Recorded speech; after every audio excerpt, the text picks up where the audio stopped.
Henry told us a bit about some mythologies on peacekeepers to do with the messiahs. He'd mentioned that there was an occult history to World War II. Well, we immediately picked up on that and said, okay, let's get the occult history on World War II.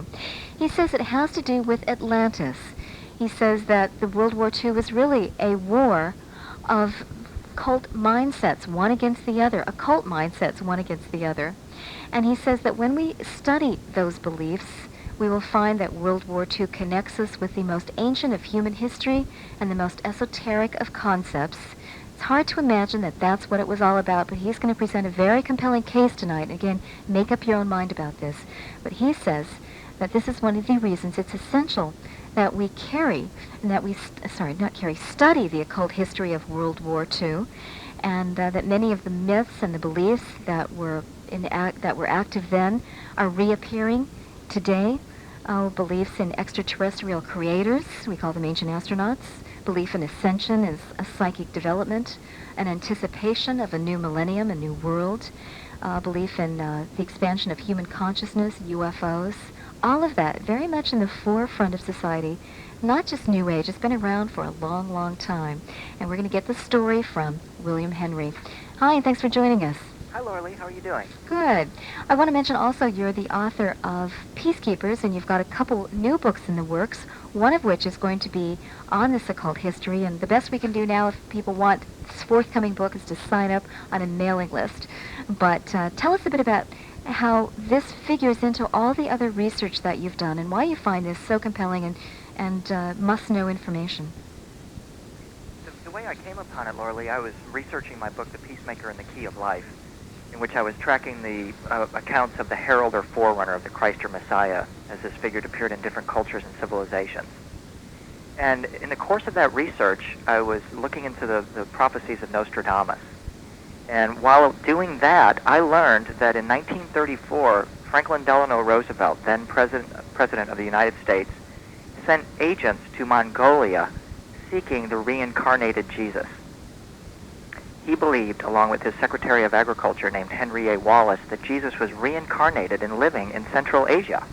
Our former President of the United States. That's right. Believed this. How do you know that? How do you know it wasn't just one person's opinion? This was reported in Newsweek magazine.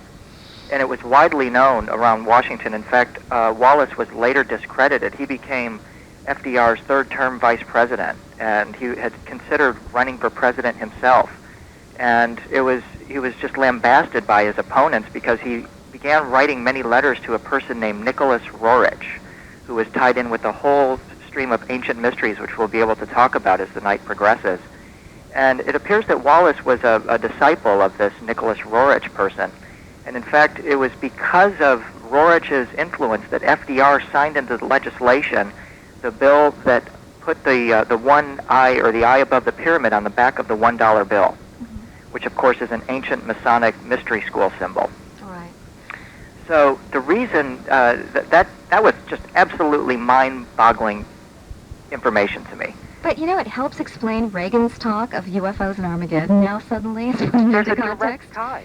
Yeah. That's right. Suddenly, these notions of Atlantis, I called the book you mentioned a moment ago, One Foot in Atlantis, because it turns out that many of these world leaders that we heretofore had thought were these sort of cold and sober gentlemen, Winston Churchill, certainly FDR, had one giant foot in Atlantis, believing in the myth of a golden age and the reappearance of that golden age in our time.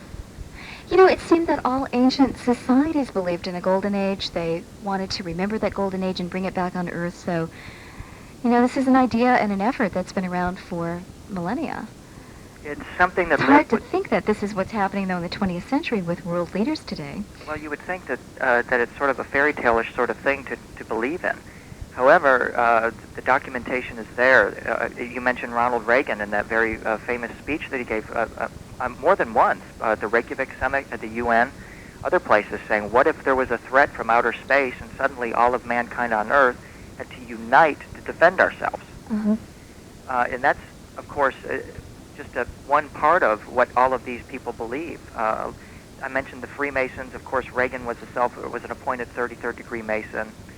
Jesse Jackson comes to mind as another person that is of the Masonic tradition, and certainly many of the politicians are. Well, the skull and bones of George Bush. That's right. That. Mm-hmm. And so once we pop the top off some of these organizations and take a look at their roots, we discover that many of the greatest religious figures of the 20th century were, by any standard, a bunch of wackos. But they weren't a bunch of wackos, because these were the people that were in charge, and they had very deep beliefs about these sorts of issues. As you mentioned, beliefs in extraterrestrial creators, in the anticipation of a new golden age, which many believe was to take place in America, the development of consciousness so that we can link with higher vibrational beings, such as angels. These people didn't just believe these things, they acted on these beliefs, and this is what makes the story so extraordinary. Okay, back to the wacko factor. The media today relegates all of that sort of thing to the fringe and to the wacko camp. And yet you're telling me that world leaders for the last 50 years and before that were involved in these very same beliefs.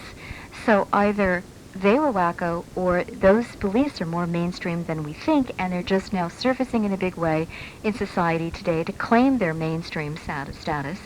And perhaps the reason they've been relegated to the fringe for so long is because they didn't want the rest of us to know. I think there's a lot of validity to that. If you go back and you look at the beginnings of the modern New Age movement, or what's called the New Age movement, it actually started at the turn of the last century in the 1890s. There was a tremendous movement afoot to reveal what was hidden. In fact, the word occult means hidden. And it was then that people began to first take notice that there was something that we call the fourth dimension. And the most famous way that came forward was in stories and in books. Alice in Wonderland was the product of this opening up of the human mind. And we can talk about that more in detail in a moment, but you're absolutely right. What we consider New Age or might be considered wacko by the mainstream today, for the first 50 years of this century, was pretty much mainstream sort of topics. Where do you want to begin? Because this is a long story, and I told William that we may not get through this all tonight. We're going to have to break this up into segments. So give us a bit more overview, and where do you want to begin this story? I think it has to begin in the 1890s. Okay. That was the turn of the century. It's a time that many listeners can probably imagine. The 1890s were very, very similar to the 1990s in terms of millennial madness, in anticipation of a whole new century, of a whole new beginning. 1900 was just about to flip over. The whole world was gathering around the notion that the fourth dimension was a place that was actually real. There was a famous trial that kicked a lot of this off in London that took place in 1877, when an American, his name was Henry Slade, went over to England and he started doing parlor tricks. And he actually got sued and accused of fraud and in using crafts and magic and actually witchcraft to deceive his clients and steal money from them. And Slade had claimed that he could summon spirits from another world, which he called the fourth dimension. And